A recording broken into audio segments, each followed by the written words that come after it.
I'll quickly show you how to change out some stuff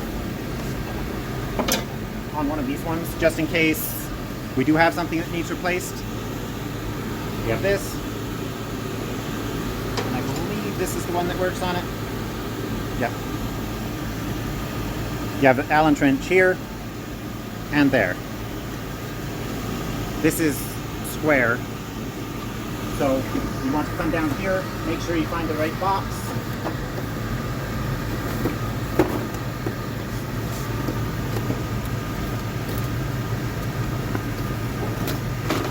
And we have a whole bunch of these extra pads. So this has 7 pieces to it. Every single sander has the same 7. And these ones don't need replaced yet, but I'll go through and show you how to do it, just because.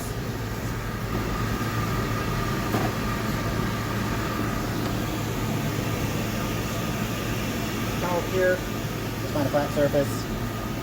We're going to loosen these up.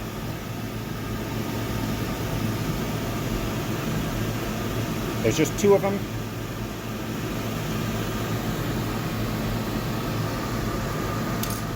And that disconnects this section from this section. So you come over here, push down, and you want to evenly apply pressure, pull it out, and then you can pull all the sandpaper off of the pads. So anything that's damaged or worn out, you want to just pull them all off. You can blow this out.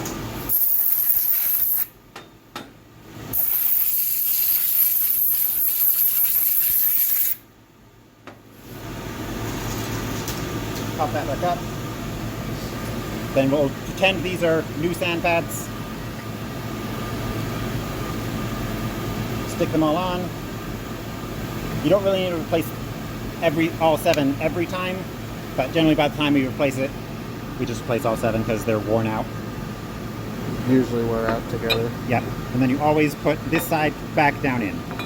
They won't allow you to put it in upside down or anything, so that's not really a problem.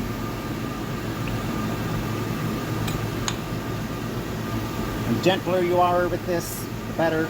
If you tighten these up too much, like you only want to get these like kind of tight, where it's like right there, it's giving me resistance, so the feet kind of go. That's good. Don't need to crank it on very much because it just slides inside the little line on the inside.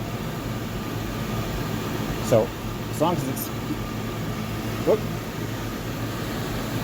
right there, doesn't require much pressure, that's fine. It'll hold together with that. If you crank it too hard, it'll make a line. It'll be hard to get in and on and off. It's just not worth it. But then, that's all good.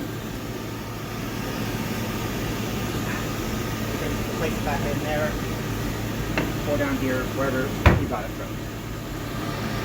Then just put all your tools back. Pull it off of this one. We have this. And to remove it, this is an inverted one. So you want to brace it here and rotate this to the left.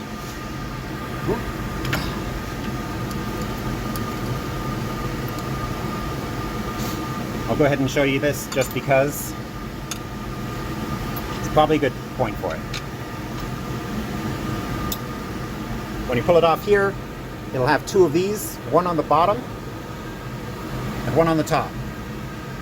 All of these are the same size. You don't really need any washers for them. This one will sometimes get stuck in the bottom. So if you're swapping out these, make sure you double check for it before you swap out your sanding tools. And these ones always go on straight like this. For the other sander, the square one, they go on upside down, but that's not this tool. You always want the sanding pad hitting the front edge so it can smooth it out. Then you want to make sure that the spindle is lower than this thing. which in this case it always will be. And this is always You're facing... saying the center bore spindle. Yes. This center piece... Make sure you're going to get good contact on the... Yeah, you don't want to be tightening the nut And not making contact to this with one. It has to make contact with the outside. That way it puts pressure on this.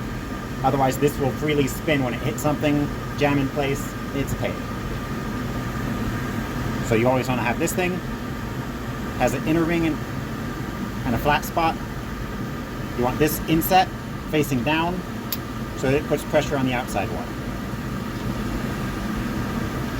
Then you just screw this back on, grab your wrench and brace it here, and then just rotate this tight.